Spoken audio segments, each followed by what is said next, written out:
Hello, my name is Jessica Holliday. I'm doing this week's student-led discussion for the Castle of Otranto. So let's move forward.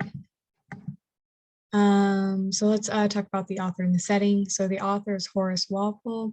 He lived in England and he wrote the Castle of Otranto in 1765.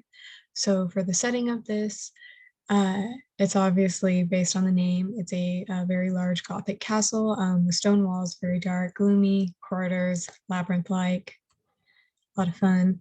And so let's go on to some of the themes and the tropes that I noticed while reading this. So for lack of a better word, I chose oddities. A lot of bizarre, borderline absurd things happened in this novel.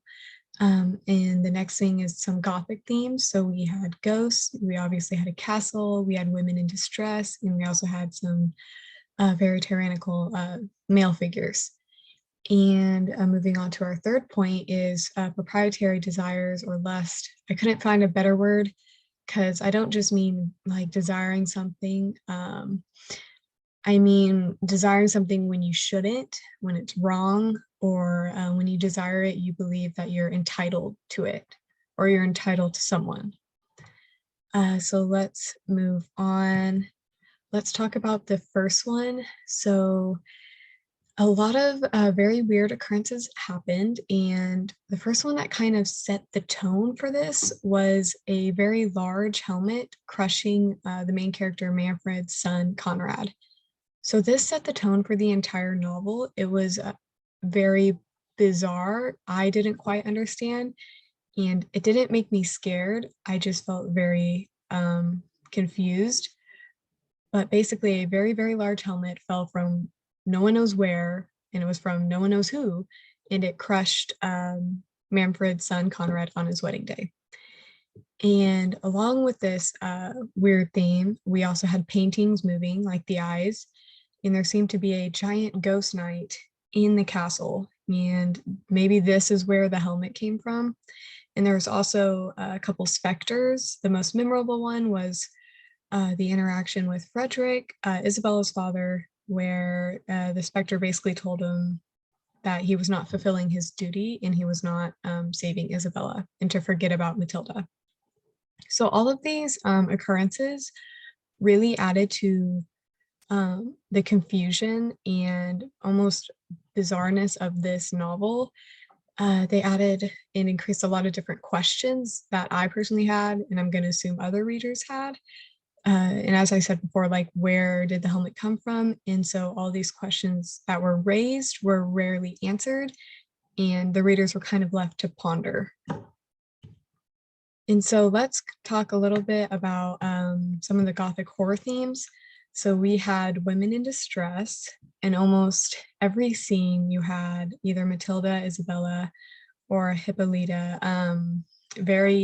very distressed, like fainting. You had them swooning, very high on emotions.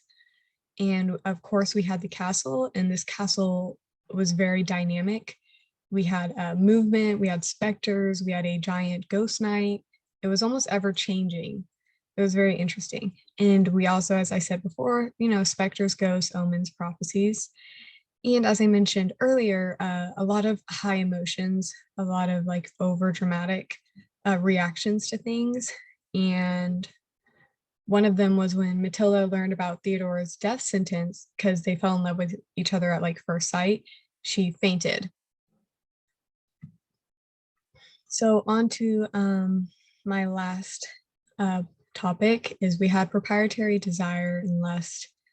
So this was mainly with Manfred, but on this slide I have all the relationships I could think of, not familial, but let's dive into it. So Manfred, we had Manfred, the Prince of Otranto, to Isabella.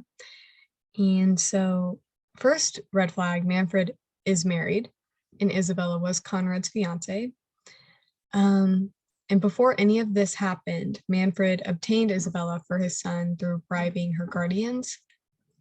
And it was implied after Isabella rejected him, Manfred did chase Isabella, and it had some like underlying implied notes that if he did catch her, he may or may not like sexually assault or rape her, which is horrible. And as I said earlier, when she did reject him and say no, he chased her throughout the castle, which is highly alarming for a grown man to chase a young lady through a castle. And all of this lust and desire, one-sided lust and desire, all amounted to almost what the pinnacle or like the big oh no of the story is Manfred unfortunately killed his daughter Matilda because he thought she was Isabella meeting a secret lover.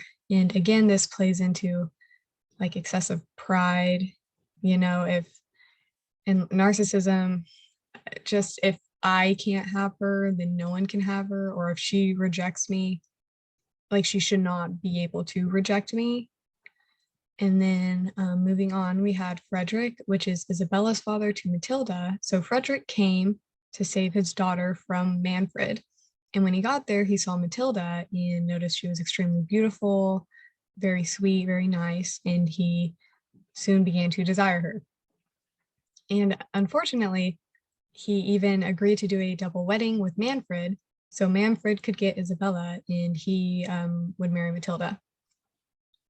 And then we had a little love triangle situation going on with Theodore, Isabella, and Matilda, but this one wasn't as intense and it wasn't as creepy. It was still a little confusing, but we had Isabella and Matilda both desired or loved Theodore. And then we had Theodore only fell in love with Matilda. So some of the thoughts and different themes that I recognized and thought about while reading this was the patriarchal idea and kind of concept of desiring male heirs. The idea that having like a male is better than a female child. And also the fact that all your property or money would be passed down to the male heir, not, the female. So that was a trend because basically Manfred justified all of his actions and his lust to Isabella by saying his wife couldn't produce a healthy male heir for him. And so, as I've said many times, we also had men being very tyrannical and cannot accept the word no, and being exceedingly prideful. And so I touched on this a little bit ago, but by prideful, I mean the killing of his daughter.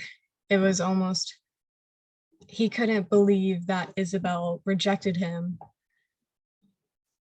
just because she thought he was like old, creepy, and scary. Like she had to have another reason for rejecting him, like a secret lover or something. Like it couldn't be a fault of his own or just the fact that she's not interested.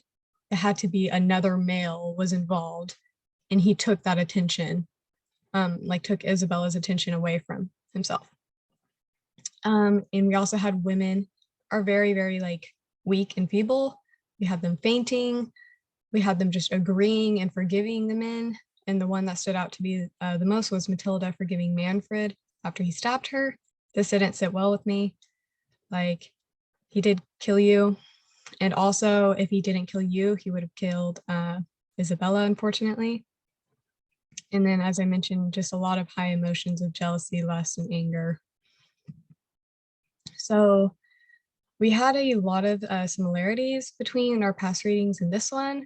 So for the Titus Andronicus, we had the idea that if a man desires a woman, he should have her. And we also had another theme of family members killing family members.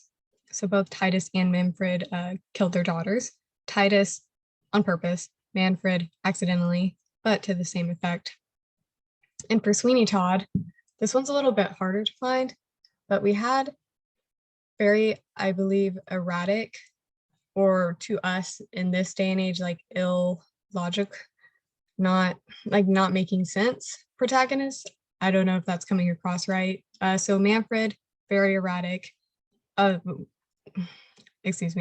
Conrad's death goes from death to lusting after Isabella, goes from lusting after Isabel to trying to bribe like a friar.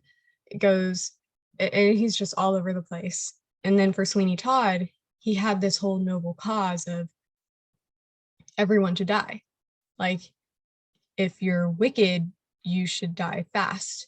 And if you're not wicked, then death would be a relief. Except he himself was doing all these horrible acts. So I don't know if he thought he was exempted from his own judgment. But both of Manfred and Sweeney Todd to me seemed very like illogical. And then for the fairy tales, of course, we have the women being in distress and a man having to come save them. And so what I wanted to end with was a little like discussion about the secondary reading we have for this week as well by Natalie Neal. So as I was reading this, I couldn't figure out why, but I was not frightened. Like, I was not scared at all. And I was almost amused and I was confused were the two emotions I had during this. And so I couldn't put it into words, but after reading her analysis of the Castle of Otranto, it kind of cleared up for me. So she talked about how the absurdness and bizarreness of this novel undermined its horror aspects. So it was so removed from reality, like a giant helmet will never fall from the sky and crush someone in today's world, and even obviously back then, that it like took away the fear that this story could have inspired. And so this was a really interesting point to me, because I begin to wonder, how does fear change when horror becomes reality? We can all get scared very easily with different things like jump scares, but there's, to me at least, a very big difference between jump scares or like vampires or things that are not real or we do not see all the time in the news, versus a horror that is based on reality, or horror that is in fact reality. So I just wanted to end with that question because I find it very, very interesting. But thank you for listening.